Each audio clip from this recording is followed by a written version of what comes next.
Hello বন্ধুরা, সবাই কেমন আছো? তো আশা করছি সবাই খুব ভালো আছো, আমিও ভালো আছি।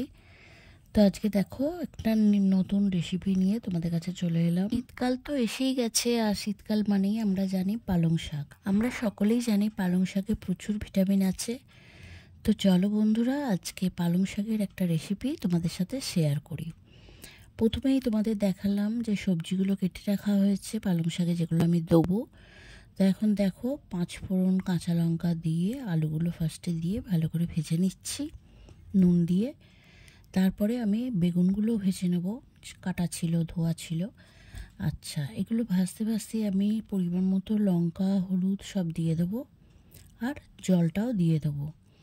জলটা এখানে একটু তোমরা কম দেবে, আমার একটু ভিডিও করতে করতে বেশি পড়ে গেছে, এক হাতে মোবাইলটা ধরা ছিল তো তাই।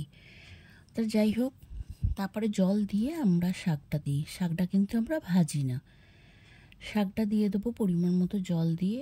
আর দেখো এখানে ভিডিও করতে করতে আমি শিমটা ভাজতেই ভুলে গেছি। শাকটা দেওয়ার পর আমার মনে পড়লো শিমটা তো ভাজাই হয়নি, একদম ভুলে গেছি।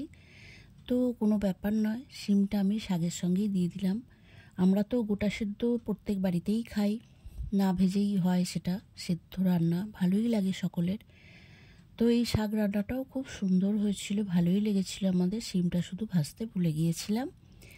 তারপরে অল্প একটু মিষ্টি দিয়েছিলাম, দিয়ে এটা চাপা দিয়ে দিয়েছিলাম। দেখো শাকটা অল্প দিতেই কীরকম আমার কড়াটা ভর্তি হয়ে গেছে।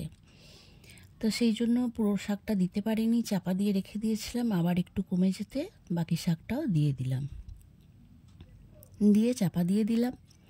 জলটা একটু বেশি হয়ে গিয়েছিল, সেই জন্য একটু সামান্য গায়ে ছিল, মানে গ্রেভি ছিল আর কি। এটা একটু শুকনো টাইট হলে ভালো হবে।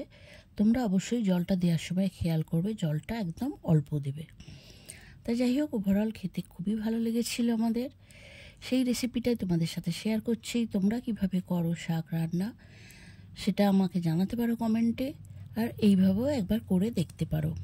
ভিডিওটা যদি এতদূর পর্যন্ত দেখে থাকো তাহলে একটা লাইক করে দিও, আর আমার চ্যানেলে যদি নতুন হও তাহলে আমার চ্যানেলটা সাবস্ক্রাইব করে দিও, দিয়ে বেল আইকনটা প্রেস করে পাশে থেকো।